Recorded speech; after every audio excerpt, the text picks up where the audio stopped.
শেখ হাসিনা এবং তার ঘনিষ্ঠ মন্ত্রী পরিষদের সদস্যবর্গ সহ প্রশাসনের দায়ী সকল ব্যক্তিকে আইনের কাঠগড়ায় দাঁড় করাতে হবে।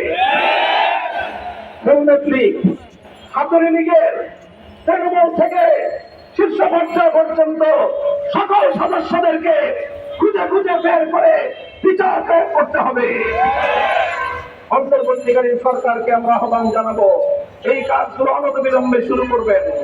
প্রশাসন থেকে, প্রশাসনের প্রতিটি স্তর থেকে ফ্যাসিবাদের প্রেতাত্মরা যারা বসে বাংলাদেশ এবং রাষ্ট্র সরকারের বিরুদ্ধে ষড়যন্ত্র করছে, তাদেরকে অনতিবিলম্বে দায়িত্ব থেকে অব্যাহতি দিয়ে দেশপ্রেমিক কর্মকর্তাদেরকে পলায়ন করতে হবে।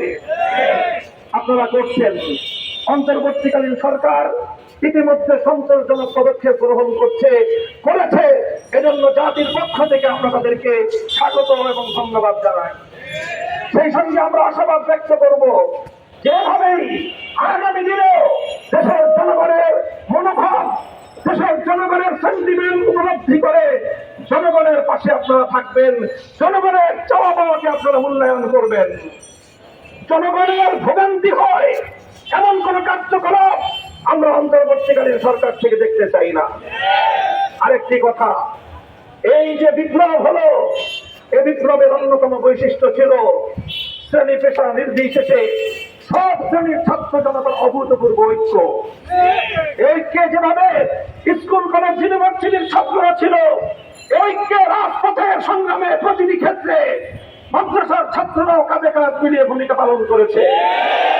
শাহাদাত বরণকারী ছাত্র জনতার মধ্যে যেভাবে বাংলাদেশের প্রাইভেট এবং পাবলিক ইউনিভার্সিটি কলেজের স্কুলের ছাত্ররা রয়েছে, আমাদের মাদ্রাসার অনেক ছাত্র শাহাদাত বরণ করেছে। আমরা দেখেছি এই বিপ্লবকে, এই বিপ্লবের লক্ষ্যকে, উদ্দেশ্যকে ব্যাহত করার জন্য বিভেদের দেয়াল তৈরি করবার কাজ শুরু হয়েছে। সংখ্যালঘু ইস্যুকে কৃত্রিম ভাবে সাবোটাজের মাধ্যমে সামনে এনে আবার বাংলাদেশকে একটি ব্যর্থ রাষ্ট্রে পরিণত করার জন্য বাংলাদেশের কোন মানুষের আকাঙ্ক্ষাকে পদচালিত করবার পায়ে তারা চলছে। সংখ্যালঘুদের উপর নির্যাতনের আলোচনায় আসার মতো উল্লেখযোগ্য কোন ঘটনা বিগত এক মাসে বাংলাদেশে সংঘটিত হয়নি।